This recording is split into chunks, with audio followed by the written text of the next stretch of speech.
Le guide pour commencer la finance décentralisée, autrement dit la DeFi. Salut à toi et bienvenue dans cette toute nouvelle vidéo de Cryptomage. Si tu as des questions ou que tu t'intéresses à l'univers général de la crypto-monnaie, n'hésite surtout pas à nous rejoindre sur le serveur Discord, c'est le premier lien dans la description. On parle de crypto-monnaie, de NFT, de DeFi, bref, tous les sujets qui peuvent t'intéresser et qui sont en rapport avec cette vidéo. Aujourd'hui, on va parler d'un sujet qui m'a beaucoup été demandé, c'est la DeFi. La DeFi, c'est très compliqué à aborder, tout simplement parce que c'est devenu tellement énorme qu'il n'y a pas juste une seule façon de la définir. Pour moi, la façon la plus simple d'aller attaquer ce sujet, ça va être de te faire un exemple, du coup de te montrer comment on peut par exemple faire des échanges de façon décentralisée en utilisant des plateformes décentralisées à la place d'utiliser par exemple un Binance pour échanger des crypto-monnaies. Pour ça, on va voir qu'on a trois petites étapes bien sympathiques et qu'en les suivant, tu vas pouvoir échanger tes crypto-monnaies directement sur la blockchain. On va voir ça tout de suite. Ok, go. La première étape, évidemment, c'est d'avoir les comptes pour pouvoir gérer tout ça. La première chose, c'est donc d'avoir ton compte Binance ou alors celui d'un autre exchange. Peu importe, à partir du moment que ton compte te permet d'envoyer des fonds en dehors, tes fonds à partir du compte de l'exchange directement vers la blockchain, tout est good. À partir de ce moment-là, la majorité de tout ce qui va être Binance, Kraken, Coinbase et tout ça te permettent de le faire, il y a juste plus ou moins de frais qui vont s'appliquer en fonction de ce que c'est. C'est pour ça que je recommande beaucoup Binance à chaque fois, parce que chez Binance, en termes de frais pour envoyer sur la blockchain, ils sont pas trop élevés en tout cas. Par rapport aux autres ou à crypto.com, là où les frais vont quand même être assez élevés. Deuxième étape, c'est de créer un compte MetaMask. Le compte MetaMask, c'est là-dessus qu'on va gérer tes crypto-monnaies directement sur la blockchain. C'est l'interface en fait qui te permet d'avoir accès et d'être beaucoup plus facilement en fait que d'avoir des lignes de code, des trucs compliqués et tout. MetaMask, c'est ton interface. MetaMask, c'est tout simple, c'est une application que tu vas télécharger sur ton navigateur. Comme moi je l'ai déjà en haut à droite, du coup tu peux la voir ici. Bah ça va être exactement pareil, toi tu vas la télécharger, download, et c'est une extension voilà, que tu vas pouvoir rajouter. Nickel. Une fois que tu as ça, tu vas créer ton compte sur MetaMask. C'est très simple, hein, t'écoutes juste ce qu'il te dit. Voilà, c'est pas plus compliqué que ça. Tu vas juste suivre les instructions. Il y a tout qui est expliqué. Il y a même une petite vidéo. Et il va te montrer comment tu peux créer ton compte chez MetaMask, comment tu peux t'en servir et tout ça et tout ça. Une fois qu'on a réussi l'étape numéro 1, ce qui est déjà très bien, l'objectif ça va être d'envoyer tes fonds sur la blockchain.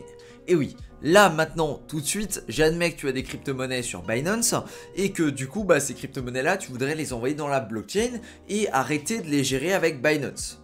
La première chose, c'est de choisir la blockchain que tu vas utiliser. Eh oui, la blockchain majoritaire, celle que quasiment tout le monde utilise et c'est surtout la plus grosse, c'est Ethereum. Le souci, c'est que si tu veux commencer, que t'as pas énormément de fonds et surtout que t'as jamais touché à de la blockchain, Ethereum, c'est peut-être pas forcément le bon plan.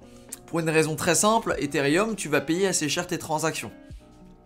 Si t'as 100 $, je te recommande pas de passer par Ethereum, tout simplement.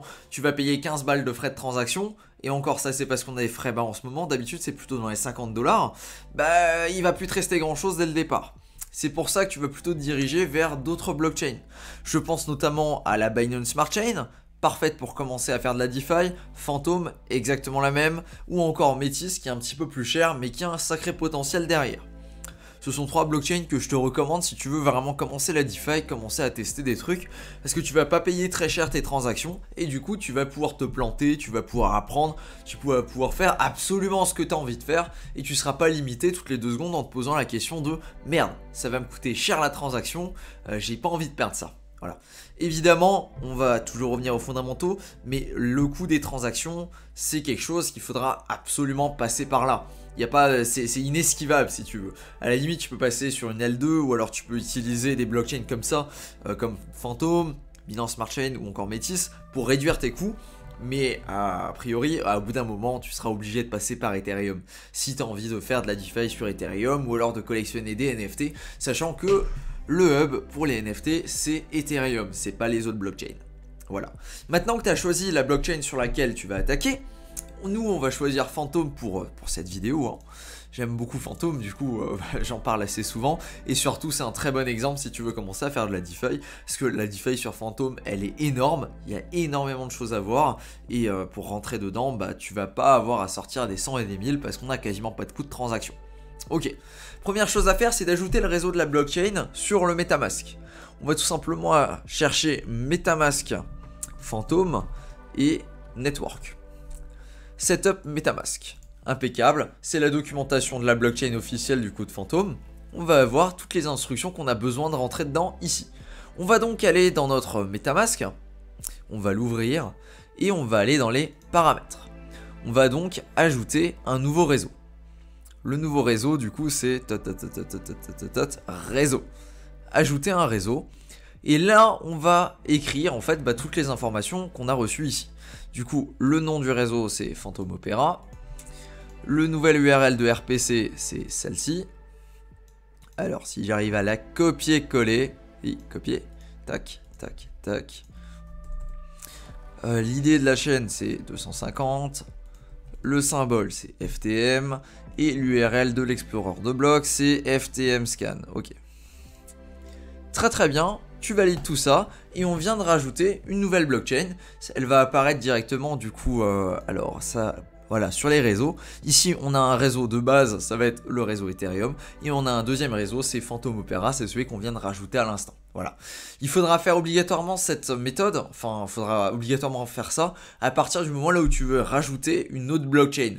Par exemple, si on voulait faire la Binance Smart Chain, il faut aller Binance Smart Chain, MetaMask, Network. Et là en fait tu vas voir, tu vas tomber directement sur un site qui va te dire eh ben écoute c'est ça les paramètres à utiliser par exemple pour la Binance Smart Chain. Voilà. C'est le truc le plus simple à faire, il suffit juste de le faire, il faut y penser sinon bah tu verras pas ton argent apparaître dessus parce que ton réseau sera pas, enfin ton MetaMask sera pas connecté au bon réseau. Ce qui peut être embêtant. Ok. Tout est bon, on a fait ça.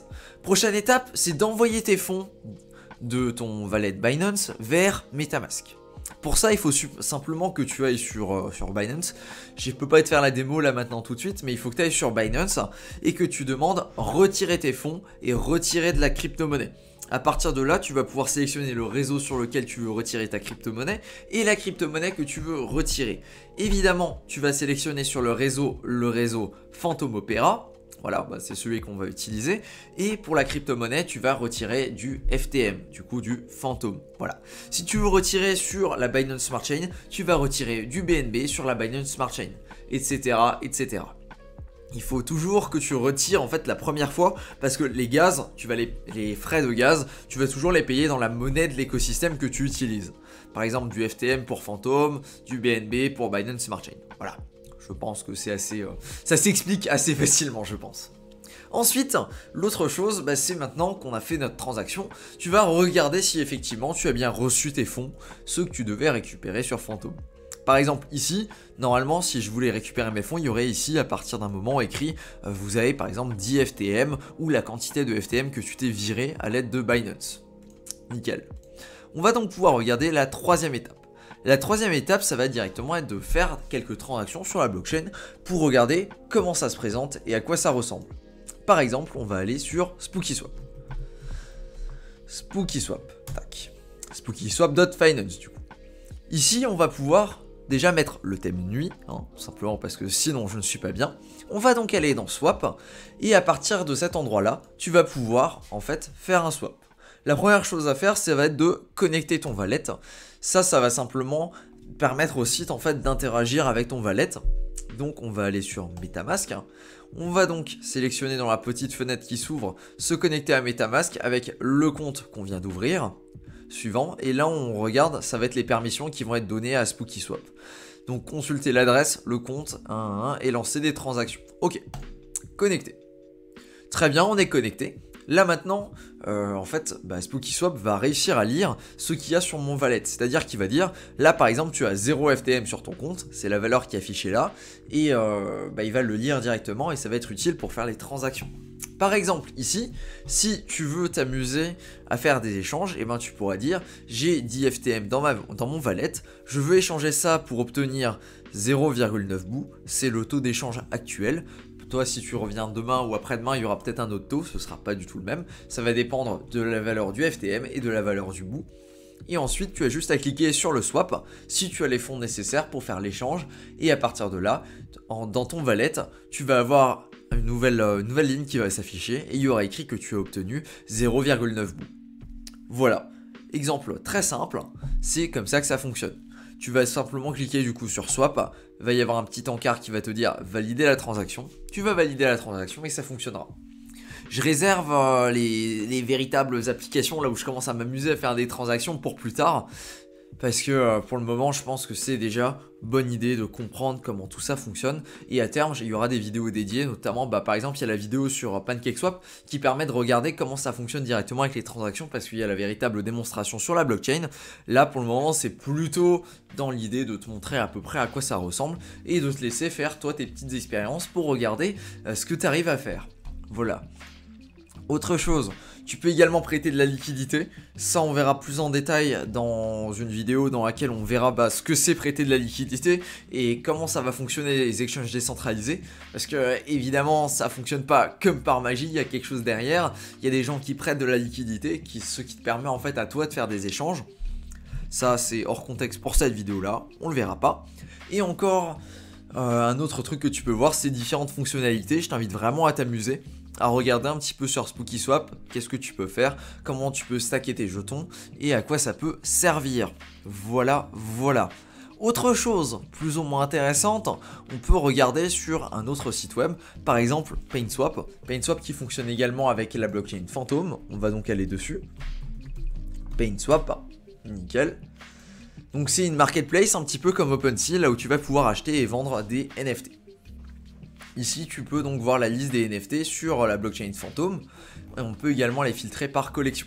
Il y a différentes collections, du coup, libre à toi d'aller checker et d'aller regarder en fait les collections qui t'intéressent. Et tu peux directement aller acheter sur ces collections-là les NFT qui vont t'intéresser. On a également le même système de filtre, par exemple avec le type de prix.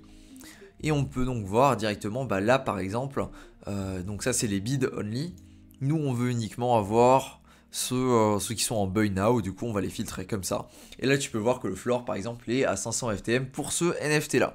Ce sont les Ancestral Human. Voilà un petit exemple de ce que tu peux avoir sur cette blockchain. Il y a également plein d'autres collections en termes de NFT. Je te laisse t'amuser à checker, à regarder si c'est quelque chose qui t'intéresse. En tout cas, on verra ça dans une autre vidéo si ça peut t'intéresser. Pourquoi pas, on peut développer ça. Moi je trouve que c'est très intéressant comme blockchain. Après à toi de voir si c'est quelque chose qui peut t'intéresser à toi personnellement ou pas. Moi je trouve que l'idée véritablement là derrière, c'est que tu puisses regarder comment tout ça fonctionne et que tu puisses te faire une idée sans investir énormément de fonds. Parce que pour regarder sur une blockchain comme Phantom, avec quelques dizaines d'euros, tu peux clairement regarder, faire quelques transactions et t'amuser. Contrairement à Ethereum, là où si tu veux commencer à faire des transactions, tu vas douiller un petit peu beaucoup plus. Voilà pour cette vidéo. Je pense que j'ai bien fait le tour. Ça me paraît plutôt sympathique. Si tu as d'autres questions, n'hésite surtout pas à me les poser. Et on verra si je peux y répondre. Si c'est sur les blockchains, la DeFi en général, il n'y a pas de souci. Et peut-être que si tu as un sujet assez intéressant, je regarderai pour en faire une vidéo. Sur ce, je te remercie de ton attention. Et je te dis à plus pour une prochaine vidéo. Ciao!